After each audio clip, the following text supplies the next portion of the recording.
Bruxelles, au milieu du siècle dernier. Les images d'une cité médiévale. 150 ans plus tard, la capitale de l'Europe. Une ville bouleversée, un catalogue d'erreurs urbanistiques. Comment en est-on arrivé là? Tout commence en 1860. Le bourgmestre Hans Spaak décide de faire disparaître la rivière la Seine et de la transformer en égout. 20 ans plus tard, inauguration du palais de justice le plus grand du monde.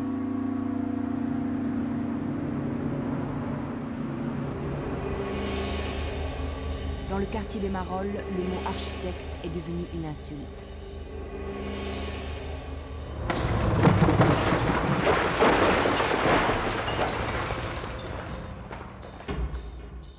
Début de ce siècle, une jonction ferroviaire est ouverte entre la gare du Nord et la gare du Midi. La ville est déchirée en deux. Le chantier s'étalera sur près de 50 ans.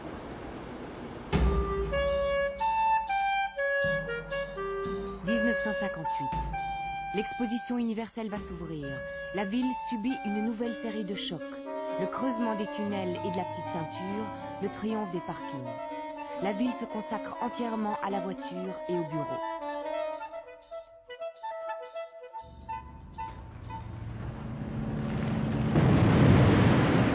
À nouveau, des quartiers populaires sont détruits.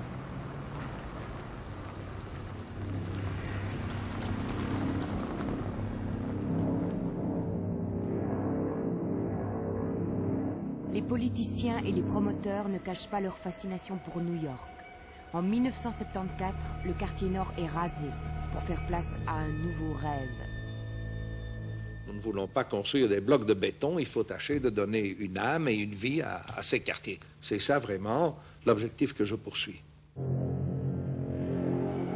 Le plan Manhattan ne sera jamais terminé. Mais chez les urbanistes du monde entier, un nouveau mot fait fureur, la bruxellisation. Bruxellisation? Sincèrement, je ne vois pas très bien ce que ça veut dire.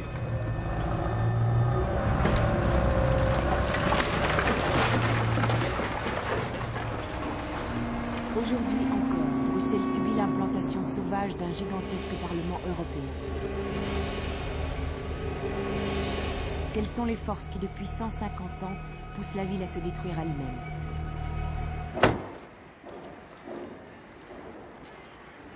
Ce que je vais vous raconter ce soir, c'est l'histoire d'une enquête qui a duré plusieurs mois. Une enquête journalistique, historique et policière. C'est une histoire incroyable qui pourrait expliquer des événements vieux de plus d'un siècle. Une histoire qui a démarré à Bruxelles, mais qui nous emmènera très, très, très loin.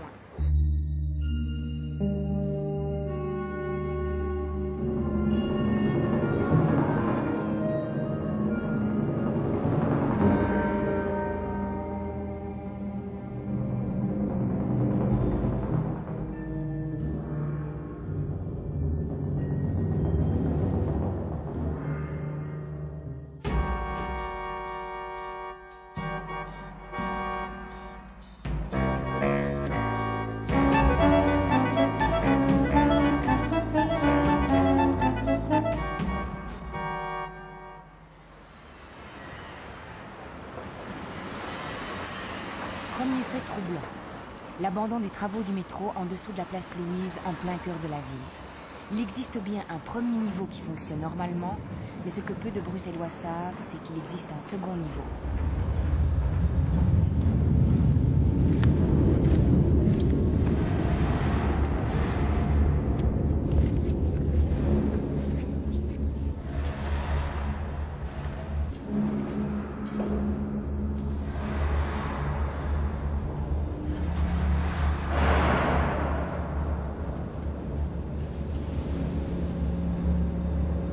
Ici, les travaux ont été abandonnés depuis presque 15 ans.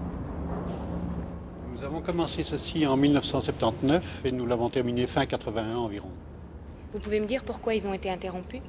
Oui, il y a eu un changement de politique dans la politique de déplacement à Bruxelles. Les gros travaux métro ont été abandonnés et actuellement les travaux tournent beaucoup plus vers les travaux de surface. Voilà pour le point de vue officiel.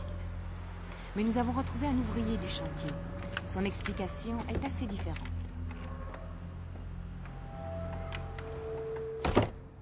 Vous avez travaillé sur le chantier Louise. Est-ce que vous pouvez me dire pour quelle raison vous l'avez quitté? Disons, c'est vrai qu'on a entendu beaucoup de... D'abord, on a entendu des bruits. Des bruits qui venaient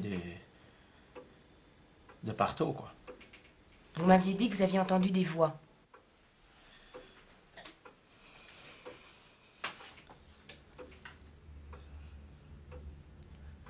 À quoi ressemblaient-elles? Des voix bizarres, mais très fortes. Alors, il part, il vient, mais ils étaient toujours présentes. C'est pour ça que les ouvriers, ils ont pris peur, quoi. Manifestement, il y a quelque chose derrière l'abandon de la station Louise. Mais quoi?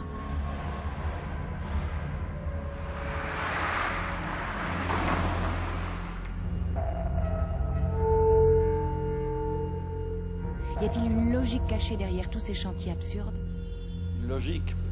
Sans doute que dans l'esprit de ceux qui ont commencé certains travaux, il y avait une logique. Et puis le sentiment que j'ai, c'est que cette logique, peu à peu, s'est dissoute. Et on a passé le pouvoir à d'autres. Et puis il y a eu, je dirais, des influences contradictoires.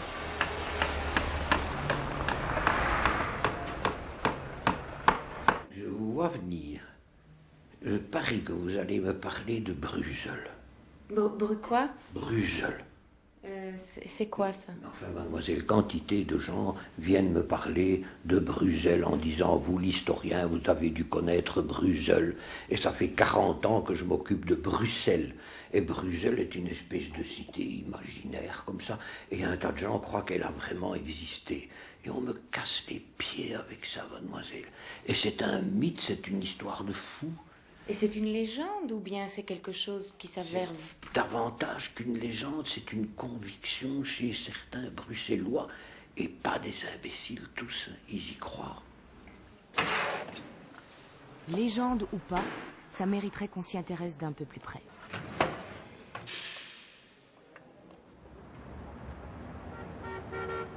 Mais le moins qu'on puisse dire, c'est que les traces de ce Bruxelles ne courent pas les rues.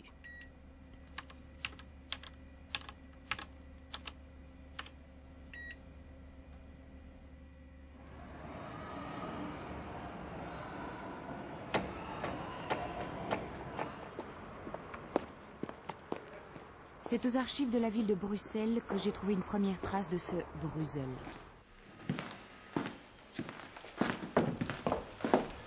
Ça que vous cherchez? Oui, merci.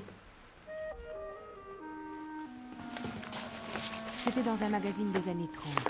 Une illustration intitulée « Le palais des trois pouvoirs à Bruxelles ». L'image évoquait le palais de justice. Elle était signée Robert Louis-Marie Labarque, un nom qui ne me disait rien. Mais d'après l'article, certains tableaux de cet artiste étaient exposés au musée d'Ixelles. Il y en avait un, je pense, dans cette salle. Et il a été décroché il y a quelques années. Je ne sais pas trop pourquoi, mais je devine que les musées débordent d'œuvres, qu'on ne peut pas accrocher tout le monde. Et en tout cas, on ne peut pas accrocher les petits maîtres. Et M. de Labarque est sans conteste un petit maître. Il le savait d'ailleurs de son vivant. Et il avait de gros problèmes pour répondre à des personnalités aussi fortes que Delvaux ou Magritte qui lui jetaient beaucoup d'ombre. Alors il s'est recyclé dans des illustrations, des imageries populaires, dans un style réaliste, expressionniste, Mazerel, ou en imitant des décors de cinéma dans le style de Métropolis. Voilà, c'est comme ça qu'il s'est en fait consolé de la peinture. Il avait une véritable passion pour le palais de justice de Bruxelles et il l'a souvent dessiné à sa façon. Bien, est-ce que vous avez aussi entendu parler de Bruxelles? Mais son sujet favori, ce sont les architectures de Bruxelles, mais il intitulait tout cela des choses de Bruxelles. Alors, est-ce qu'il était d'origine, il n'est pas d'origine flamande, ou bien est-ce qu'il était influencé par la langue flamande, on dit Bruxelles, ou bien ce serait méchant pour lui de dire qu'il avait une très mauvaise orthographe et qu'il avait fait constamment cette faute. Ça m'étonnerait quand même. Je n'ai pas eu de mal à retrouver des traces de ce de Labarque. Né en 1885 et mort en 1958, il avait vécu toute sa vie à Schaerbeek. Rien que pour ici, hein. Sa maison personnelle et son atelier ont été rasés. Mais dans le grenier d'une de ses nièces, j'ai retrouvé pas mal d'affaires qui lui appartenaient.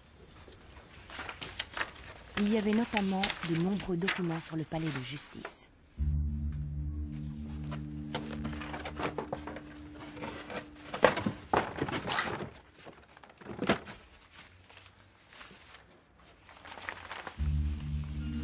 Ce palais était décidément une obsession chez lui. Il en avait même dessiné un plan.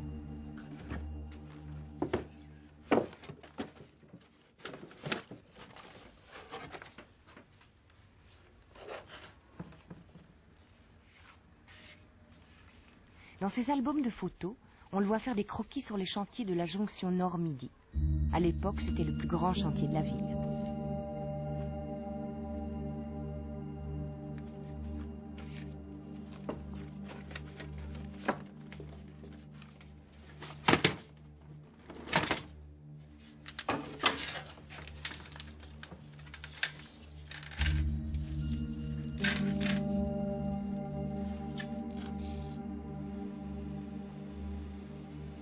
À première vue, rien d'extraordinaire dans ce film de famille. On voit l'artiste au travail dessinant son éternel palais. Difficile de se faire une idée de ses dessins.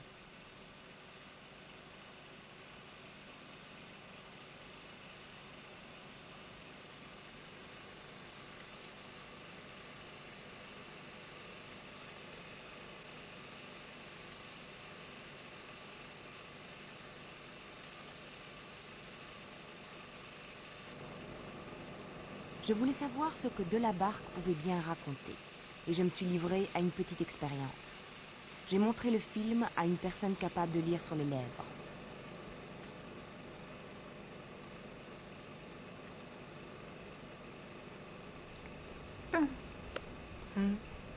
Palais. 3. Pouvoir.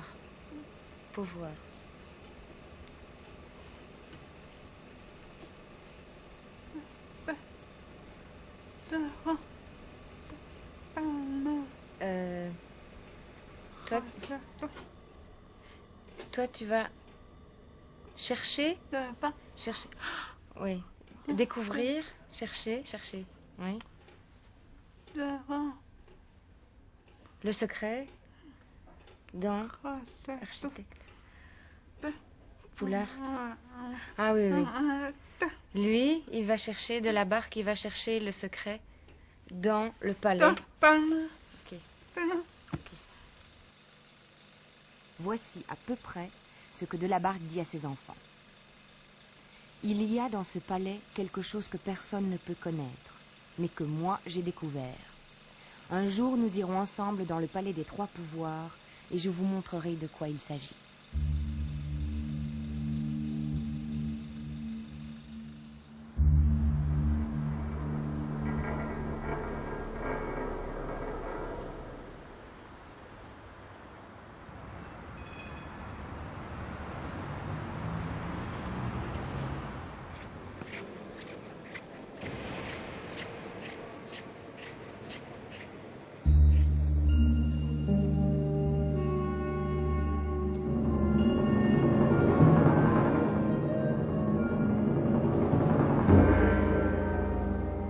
Ce palais de justice et son architecte Joseph Poulard ont en effet de quoi intriguer.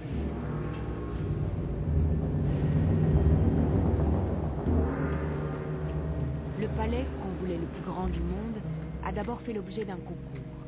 Poulard était membre du jury, mais après avoir écarté tous les candidats, il a sorti de ses cartons un projet auquel il travaillait depuis 10 ans et qui a émerveillé ses confrères.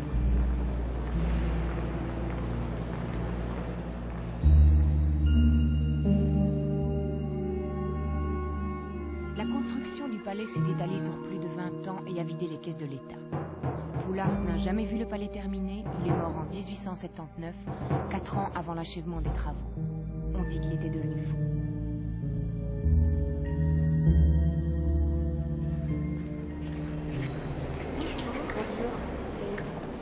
Il y a beaucoup de points obscurs dans l'histoire du peintre, à commencer par l'absence de plan d'origine. Là aussi, il y a un aspect mystère qui intervient, puisque déjà de son vivant, il n'y a pas eu de plan définitif lors de la remise du projet. Donc à chaque fois, c'était des plans, mais qui étaient constamment remaniés. Poulart travaillait essentiellement la nuit et il revenait constamment sur ces plans parce qu'il n'en était pas satisfait. Et lorsque le ministère de la Justice lui demandait des plans précis, définitifs, eh bien, il en envoyait, pour avoir la paix, il en envoyait plusieurs, ou même il a été jusqu'à dire, eh bien non, je n'en ai pas. Et comme on ne pouvait pas se permettre, vu l'ampleur des travaux, de changer d'architecte, on est resté avec Poulart et l'incertitude de ces plans. Alors, il y a des plans, bien sûr, qui ont existé, même s'ils n'étaient pas toujours aboutis, mais ces plans existants ont disparu en 1944, lorsque les Allemands ont brûlé les archives dans le palais de justice. Alors maintenant, on n'a plus de traces, on n'a plus rien. Depuis toujours, le mystère Poulart a suscité d'étranges passions. Par exemple, celle de l'écrivain Pierre Lidiot dans les années 60. Madame, mademoiselle, monsieur, bonsoir. Aujourd'hui, deux nouveautés. Avec la parution chez Julliard de Château en Suède, la première pièce de Françoise Sagan. Françoise Sagan que j'aurai le plaisir d'ailleurs de recevoir dans quelques instants. Mais pour commencer, un jeune auteur belge, Pierre Lidiot, qui vient nous parler de son premier ouvrage.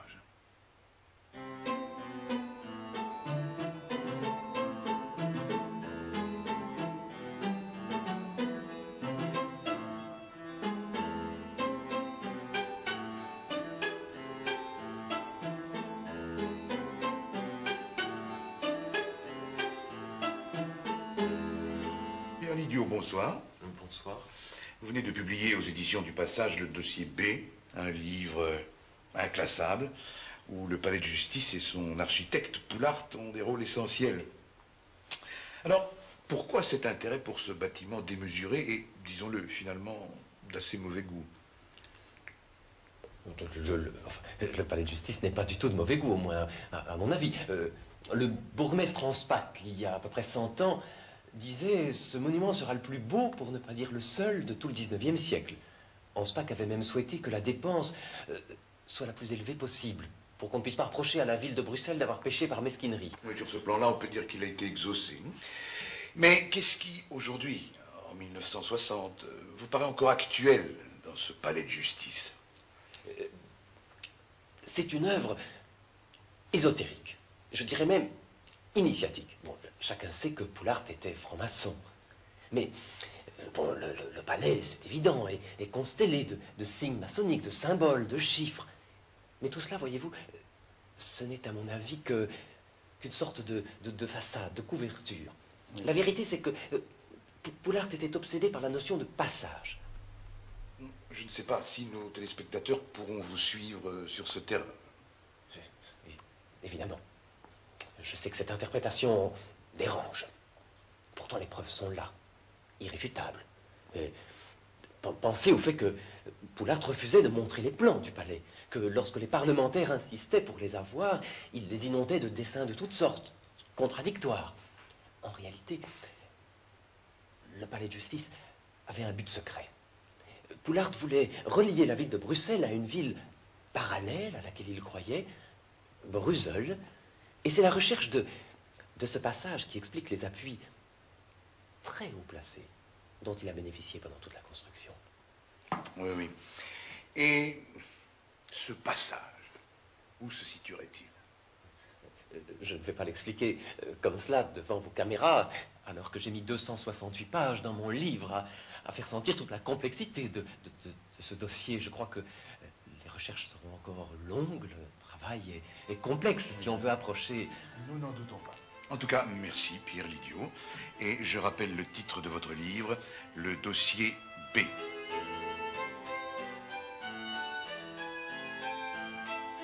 On pourrait prendre ce Pierre Lidiot pour un fou, mais le palais lui-même nous réserve encore quelques surprises. Alors actuellement, il serait intéressant de faire des recherches dans les fondations du palais de justice, parce que ça, c'est de la main de Poulart, alors que toute la partie supérieure a été achevée par d'autres architectes.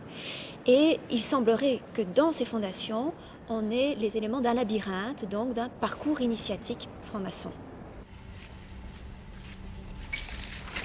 Poulart aurait-il caché ce fameux passage secret dans les sous-sols de son palais? J'ai repris le plan dessiné par Delabarque et j'ai suivi les itinéraires qu'il y avait tracés. Ils m'ont tous conduite à des impasses, des couloirs sans issue, des grillages dont on n'avait soi-disant pas les clés.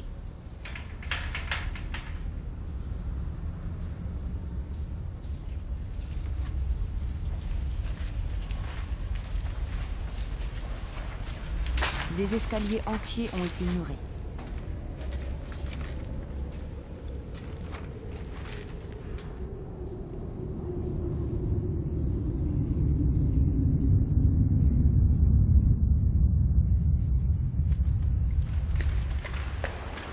Ces dernières années, le palais de justice et en particulier les sous-sols ont subi des transformations importantes. Le gardien-chef, pourtant, reste discret sur ses travaux. Ja, maar het is in reglementen en daar mogen we niet over spreken. En in de koepel? In de koepel ook niet. Ook Ik kan niet zeggen. Ik kan niet zeggen. Ik weet, maar ik mag niet zeggen.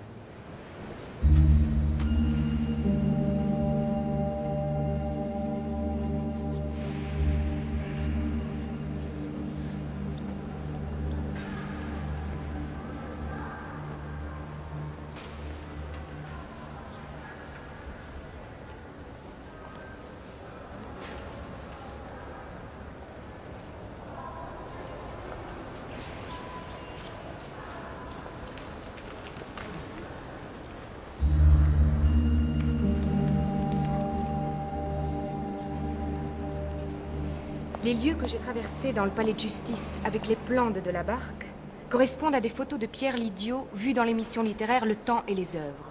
Comme si, lui aussi avait eu les plans en main et comme si, à 30 ans de distance, nous les avions suivis, lui et moi. Y aurait-il une filiation entre Delabarque, le dessinateur oublié, et Lidiot, l'écrivain illuminé? Auraient-ils pu se rencontrer? Un seul moyen pour le savoir, lire le livre de Pierre Lidiot. Dossier B. Ah non, mademoiselle, nous n'avons pas ce livre. Et vous pouvez pas me dire où je peux le trouver? Non, mademoiselle, non.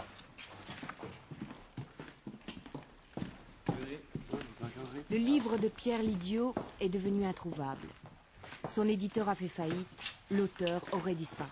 C'est ici que vous travaillez? Oui, oui. Attention. Je vous donne ça. Pardon. Heureusement, il reste quelques traces de lui dans un recoin des archives. Et comme vous voyez, M. Lidiot s'est intéressé beaucoup aux grands travaux qui ont transformé Bruxelles à l'occasion de l'Expo de 58. Vous voyez devant le Mont des Arts, là. Ici, les bas-fonds. Et la Maison du Peuple. C'est quand même curieux. Tous ces endroits ont disparu aujourd'hui. Ah oui, c'est évident qu'ils ont disparu. C'est pour ça que M. Lidiot s'est intéressé. Mais qu'est-ce qu'il cherchait sur tous ces chantiers? Le passage, évidemment.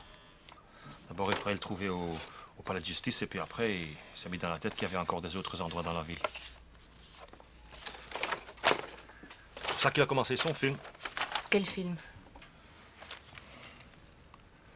Ben, j'ai mes archives, moi. Et la plus belle pièce de ma collection, c'est le film de M. Lidiot.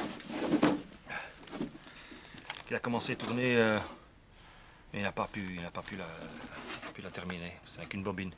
Il a tourné au musée Wirtz. Vous connaissez le musée Wirtz?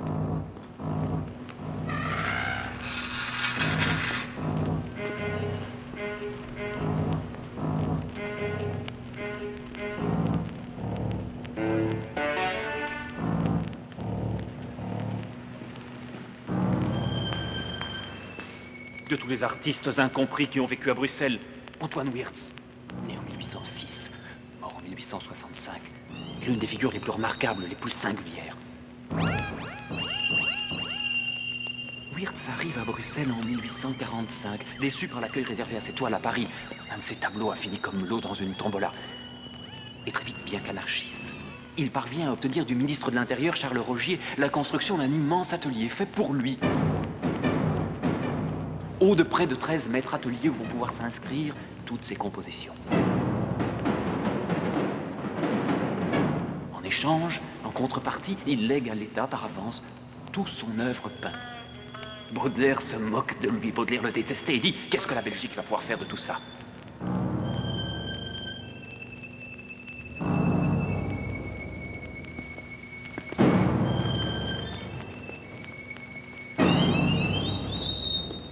Incroyable aveuglement des critiques qui n'ont rien vu alors que tout était dit, tout était montré par Wiertz. Ce tableau, singulier entre tous, cette porte entrebâillée peinte à même le mur, ne dit-elle pas que le véritable thème de l'œuvre wirtzienne, c'est le passage vers un ailleurs qui est peut-être Bruxelles. Et comme pour souligner, Wiertz nous peint juste à côté une clé, clé de cette porte, clé de son œuvre, clé jusqu'ici inaperçue.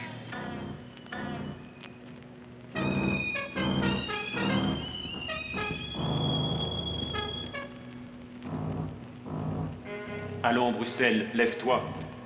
Deviens la capitale du monde et que Paris, pour toi, ne soit qu'une ville de province. Tel est le cœur du message wirtzien. Wiertz qui a inscrit cette phrase à l'entrée même de son musée, Wiertz qui le premier, véritable visionnaire et prophète, a parlé de Bruxelles comme de la capitale de l'Europe.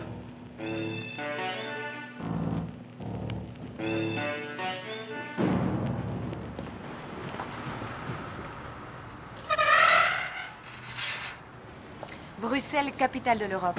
Wiertz ne croyait pas si bien dire. Le musée Wiertz occupe une place étonnante à Bruxelles. Il est situé en plein cœur des gigantesques travaux du Parlement européen.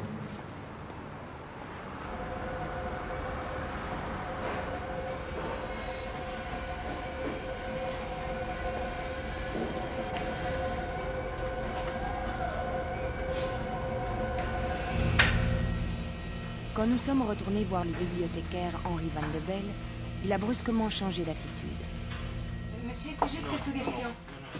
Vraiment, quelques questions, ça ne durera pas longtemps. Il était bizarrement réticent à parler devant la caméra. Mais il est redevenu bavard quand il a cru l'interview terminée.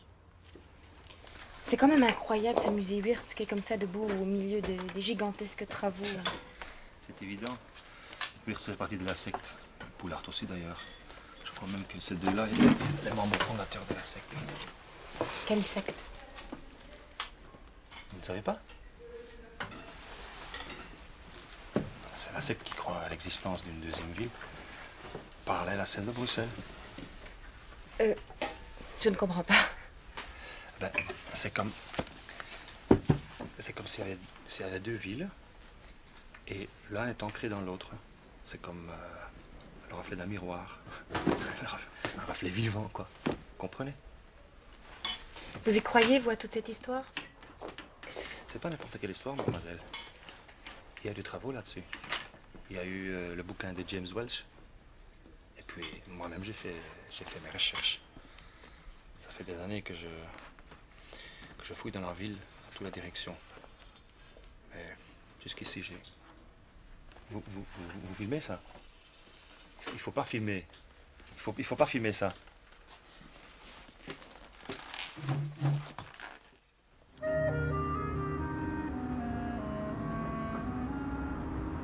Henri Van de Belle n'a plus rien voulu ajouter. Mais il en avait dit trop ou trop peu. J'ai essayé d'avoir d'autres avis sur cette histoire de ville parallèle. De toute façon, c'est lourd, hein.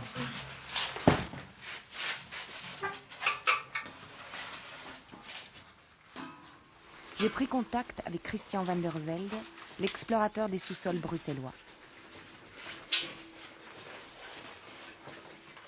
D'abord, j'ai retrouvé un grand souterrain.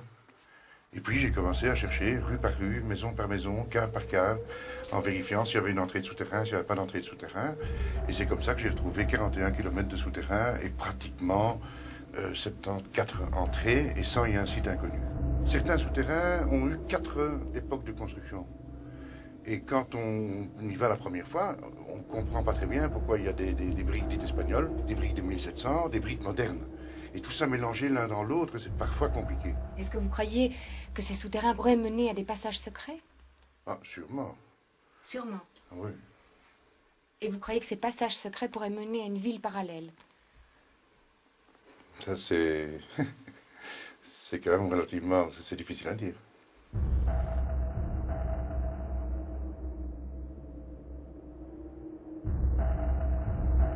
il existe des réalisations un peu inattendues qui permettent précisément, j'appellerais ça des courts-circuits dans l'espace-temps, qu'en anglais on appelle wormholes, qui veut dire trous de verre, comme ceux que les vers forment sur la plage pour passer d'un endroit à l'autre via le sous-sol.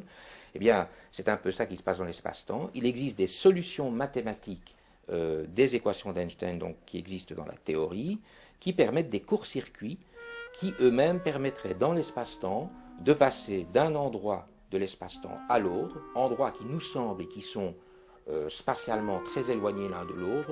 Alors il y a une catégorie de solutions qu'on connaissait depuis longtemps, mais qui elles sont tout à fait non utilitaires, si je peux dire, de toute façon, parce qu'ils sont dynamiques et se referment, s'ouvrent, de telle sorte qu'un voyageur qui l'emprunterait se verrait rapidement, et avant même d'en ressortir, éliminé. Par contre, on a trouvé récemment qu'il existe également des courts-circuits dans l'espace-temps qui sont statiques, c'est-à-dire vraiment des espèces de tunnels qui joignent une région de l'espace-temps à l'autre. Je dis qu'on a trouvé théoriquement, je ne dis pas qu'on a trouvé expérimentalement, et qui possèdent a priori toutes les propriétés qui sont des propriétés que devrait posséder un bon court-circuit dans l'espace-temps pour permettre ce genre de phénomène. Pour le physicien Edgar Günzig, l'hypothèse d'un passage dans l'espace-temps n'est donc pas impossible.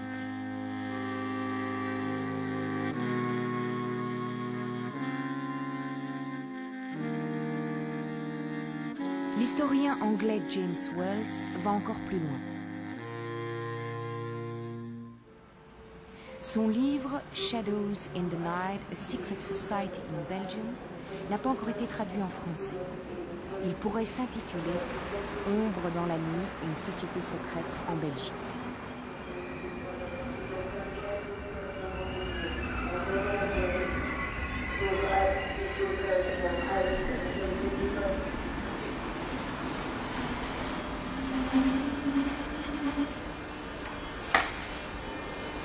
Ah, j'ai vu mon livre. Monsieur Wells. Oui, enchanté. Claire de Villers. Enchanté. Très bien. Vous avez fait le bon voyage? Très bien, merci. Oui, des maisons, des radios.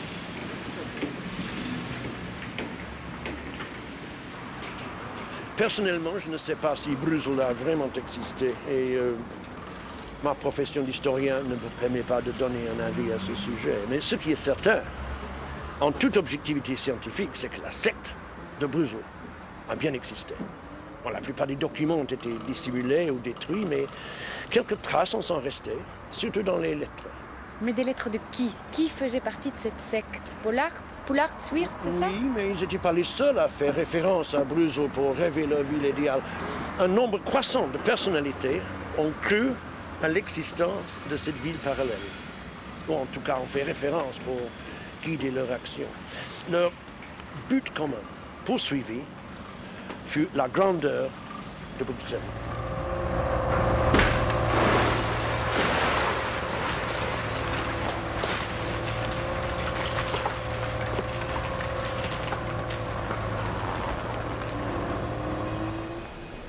Un des membres les plus importants de la secte était Anspach, Jules Anspach. Il était bourgmestre de Bruxelles entre 1863 et 1879, et il consacrait tous ses efforts à la réorganisation du territoire de Bruxelles. Il a détruit les quartiers anciens pour construire les grands boulevards et pour promouvoir Bruxelles à l'égal des grandes capitales européennes.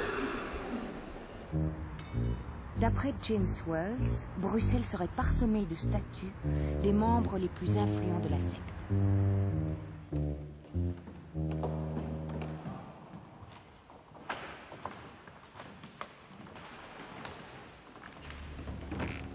L'industriel Solvay était un des membres les plus actifs de cette société secrète.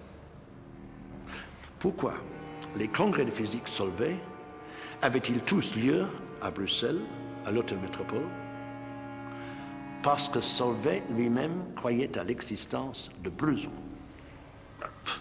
Peut-être y voyait-il un débouché pour ses soudes industriels, peut-être son but était-il purement philanthropique, mais ce qui est sûr, c'est que l'existence de Bruxelles a pesé lourd dans le débat fondamentale pour la physique moderne qui opposa Einstein à Niels Bohr, le physicien danois. Il fallait bien comprendre que si Bruegel existait, c'est la preuve qu'Einstein s'est trompé, n'est-ce pas?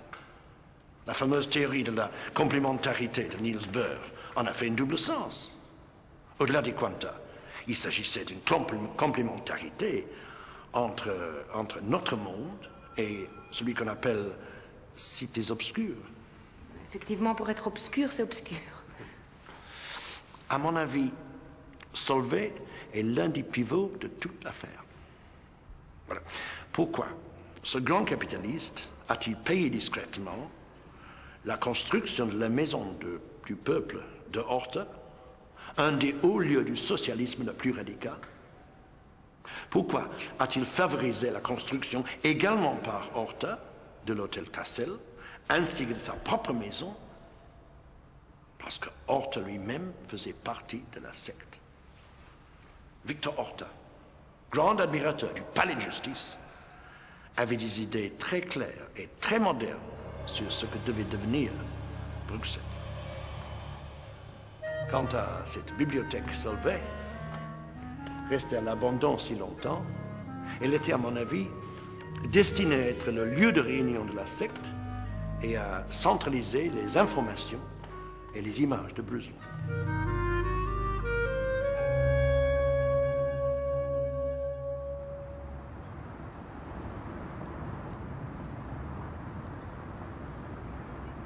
Comment vous expliquez qu'un architecte aussi génial que Victor Horta ait pu s'enthousiasmer pour un projet aussi monstrueux que le Bruxelles que nous connaissons aujourd'hui? En réalité, il y avait un dévoiement progressif de l'utopie de départ. Il est difficile de situer dans le temps, mais on en voit déjà les signes dans la deuxième moitié de la carrière de Victor Horta, quand il fut pris d'enthousiasme pour l'architecture américaine, reniant l'art nouveau en faveur d'un style plus classique, plus massif.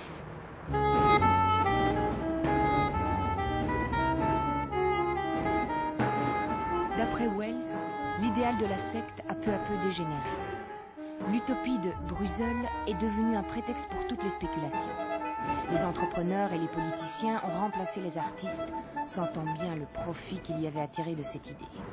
Et dans les années 50, pendant la préparation de l'exposition universelle, le visage de la ville a définitivement basculé. Et c'est alors qu'a commencé la mégalomanie de ce qu'on appelle parfois la bruxellisation. Certains de ces travaux, vous le savez, n'ont pas été entrepris sans mal, non. C'est que l'aspect de Bruxelles se modifie sans cesse et c'est aussi que les Bruxellois n'aiment pas être secoués. Leurs récriminations ont été longues et sonores, oui. Mais contre vents et marées, les travaux ont été entrepris et à l'heure qu'il est, certains jolis coins de Bruxelles appartiennent déjà au passé.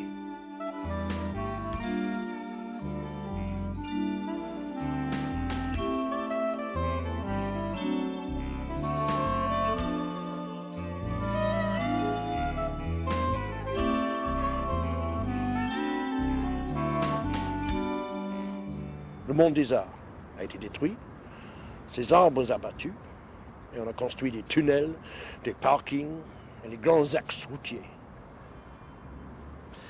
Un homme politique qui a joué un grand rôle dans cette affaire fut Paul van den Boeynants.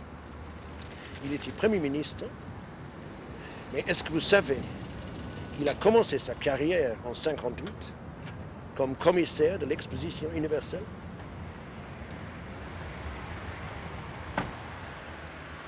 Depuis l'Expo 58, Paul van den Boeynants a joué un rôle clé dans le développement de Bruxelles. Je lui ai demandé si Bruxelles n'avait pas été victime de la mégalomanie de ses dirigeants. Mégalomanie, non, non. Mais certainement l'ambition de grandir, l'ambition de prendre sa place à n'importe quel prix. Ça, c'est vrai. Ça, c'est vrai. Nous étions des tout petits et on a voulu, à tout prix, devenir plus grands. Est-ce que vous ne croyez pas que les erreurs urbanistiques de Bruxelles viendraient de l'influence d'une ville parallèle, Bruxelles? Mais non, voyons, écoutez, ça c'est du roman, c'est du roman. Les pouvoirs publics se préoccupent aussi de ce problème et ne se laissent pas emporter comme cela. Mais bon, il y a eu des dérapages aussi. Et qui n'en a pas fait dans sa vie, hein?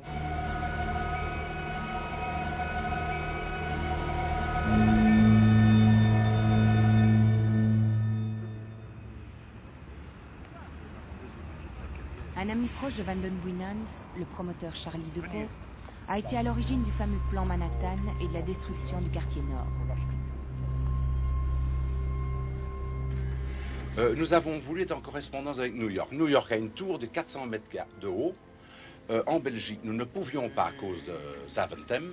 Nous en avons fait 4 de 100 mètres, au lieu d'une de 400.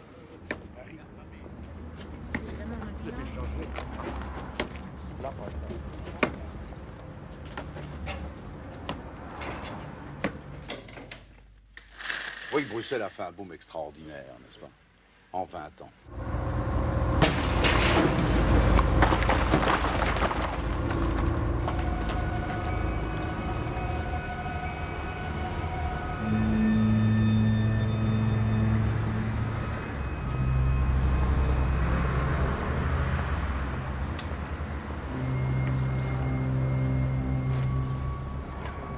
Maintenant, il faut dire que Bruxelles, c'est spécial. Le Bruxellois a la critique rapide. Quoi que vous fassiez, si le bâtiment est brun, il le voudrait rose. Mais moi, je voudrais bien que toutes les femmes de Belgique ressemblent à Marilyn Monroe. Mais elles ne se ressemblent pas, mais je les critique pas. Je ne leur en fais pas dommage. Alors quand quelqu'un investit dans un bâtiment, bon, on ne l'aime pas, c'est d'accord. Mais est-ce que c'est de bonne loi de le critiquer? Je ne suis pas sûr. Il a investi, bon, si on n'aime pas, on dit rien. Si on aime, on dit bon, on l'aime bien. Mais j'entends jamais qu'on me dise, mais j'aime bien cela.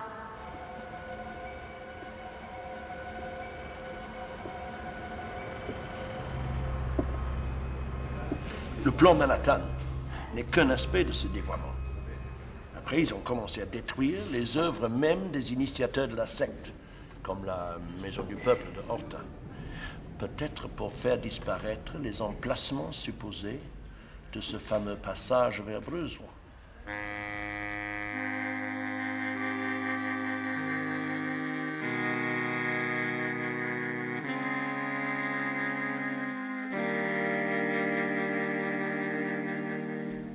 Je crois qu'à cette époque, les images de Bruxelles qui ont pas se fasciné pendant plus d'un siècle, ont commencé à paraître vieillottes.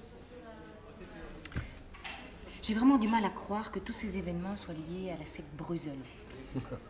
Moi, ce qui m'étonne, c'est qu'on en parle si peu. Car dès qu'on regarde, les signes sont là.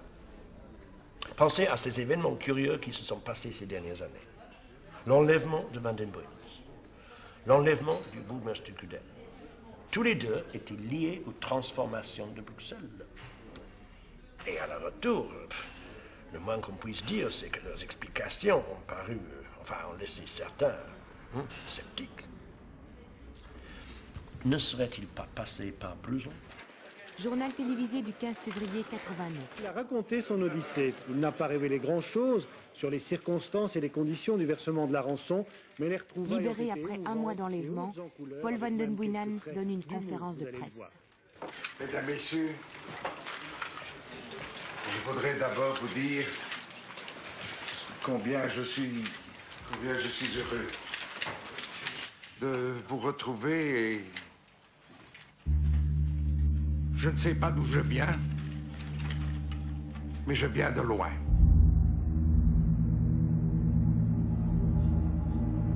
C'est à cette époque que les événements ont commencé à se précipiter.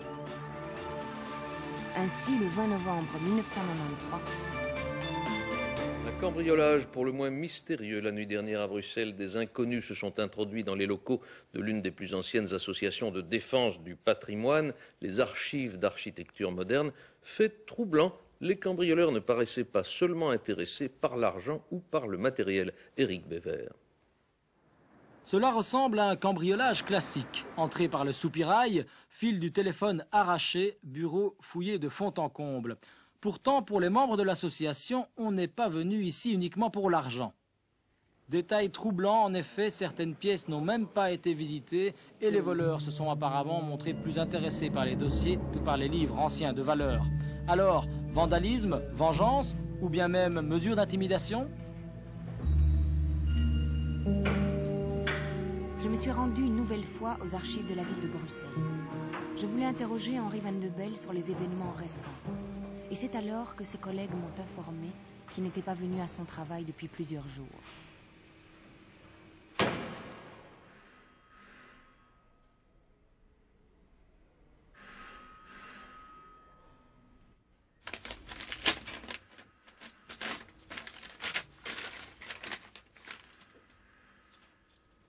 Il avait laissé pour moi à une de ses collègues les clés de son appartement.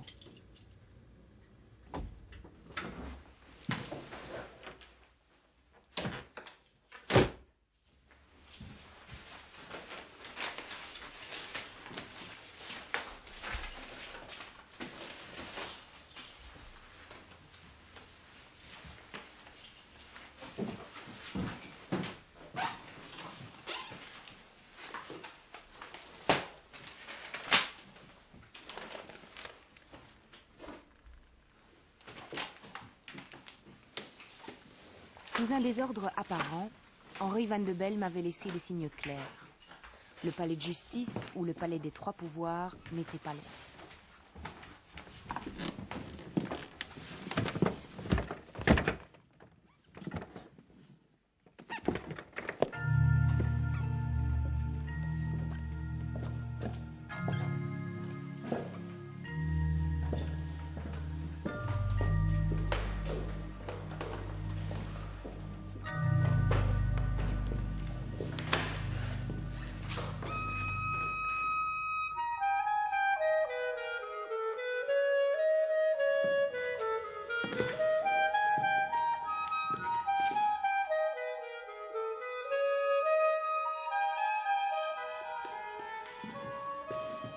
Je n'ai pas vraiment été surprise. Archiviste, collectionneur, Van de Belle avait réuni un bel ensemble de dessins de Robert Louis-Marie de la Barque.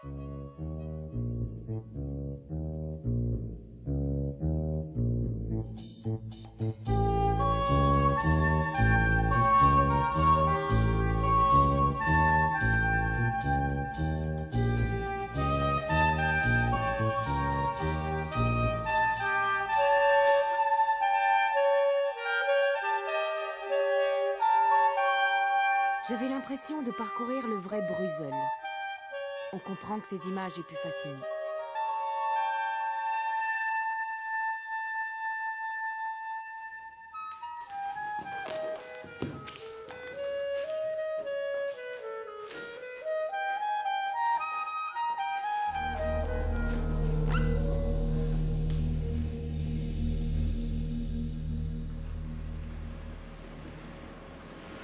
Tout n'est pas clair dans les livres de Pierre Midieu. Quelques pages ont été arrachées. Mais contrairement à ce que j'avais cru, le dossier B n'est pas un essai, mais bien un roman qui se fait passer pour une enquête historique. Il suffisait de lire le livre jusqu'au bout pour saisir la mystification.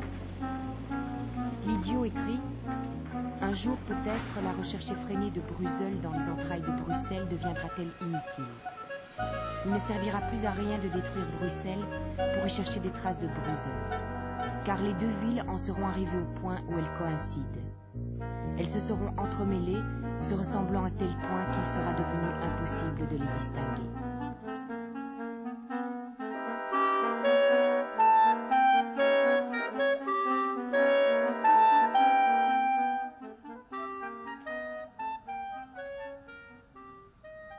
Il reste une dernière pièce à verser au dossier. Au moment de boucler le montage de mon enquête, j'ai reçu dans mon courrier une cassette vidéo.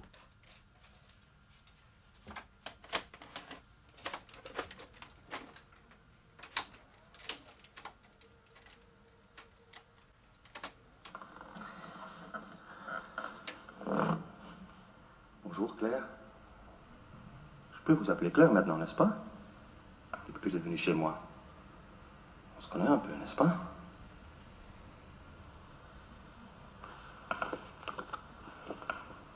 Oui, Claire. C'est moi qui ai piqué le dossier B. Vous savez, le passage dans lequel M. Ledoux nous dit que son bouquin n'est que de la fiction, c'est faux, Claire. Vous savez pourquoi? Parce que moi, Henri Van de Belle, j'ai trouvé le passage, Claire.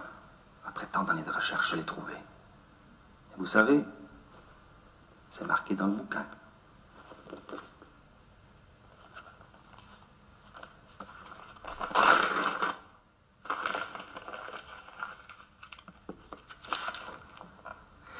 Tout à l'heure, Claire, je vais passer à Bruxelles. Et je vais emmener cette caméra. Et bientôt, Claire, je vous emmènerai des images. Bientôt. Au revoir. Au revoir, Claire. Au revoir.